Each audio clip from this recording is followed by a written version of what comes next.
What if the app you trust with your savings is quietly leading you into a financial trap? An app that feels like a game, but might be playing games with your future? Today, we're looking at the hidden dangers of using Robinhood as your savings account.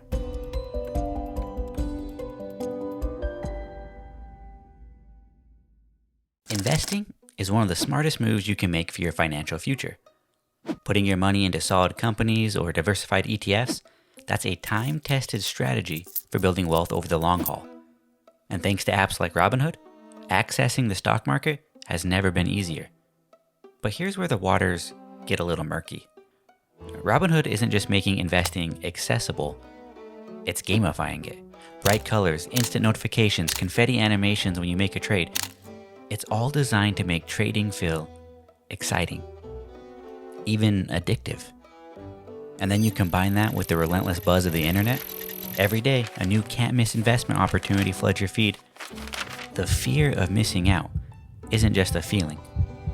It's a force that can drive impulsive decisions. Imagine this.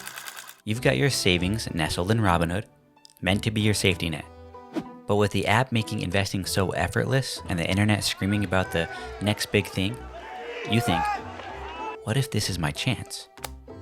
A few taps later, your savings are tied up in a volatile asset you know little about. So here's the issue.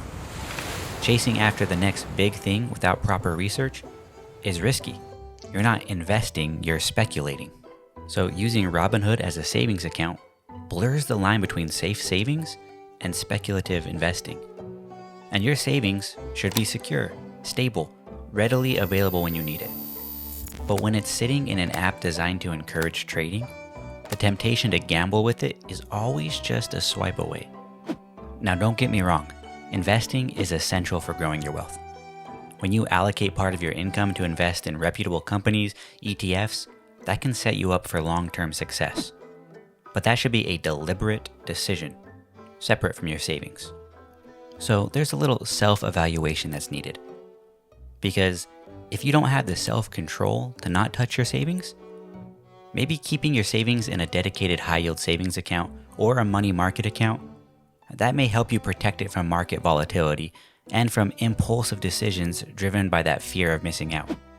Because remember, Robinhood's business model thrives on engagement. The more you trade, the more they benefit. Their platform is designed to encourage frequent trading, which isn't always in your best financial interest. And investing shouldn't be impulsive, especially not with your savings. It requires research, patience, and a long-term perspective. The ease and excitement of trading on apps like Robinhood can make it feel like a game, but the consequences, they're still very real. At the end of the day, it's about making smart choices. So yes, definitely invest in good companies and ETFs, but do it thoughtfully and as part of a well-researched plan. But you know yourself better than anyone else. So if you can have the self-control not to touch your savings, then go for it. Use Robinhood Gold. Collect that interest. It's a great tool. But always remember the goal. Keep your savings safe, separate, and ready for when you need it. So before you let the convenience of an app blur the lines between saving and investing, ask yourself this. Are you building a secure future, or are you just a tap away from a financial misstep? Always stay informed, stay intentional, and make choices that truly align with your financial goals. Now, if this gave you something to think about, hit that like button, share it with someone who might need to hear this, and subscribe for more insights on making your money work smarter.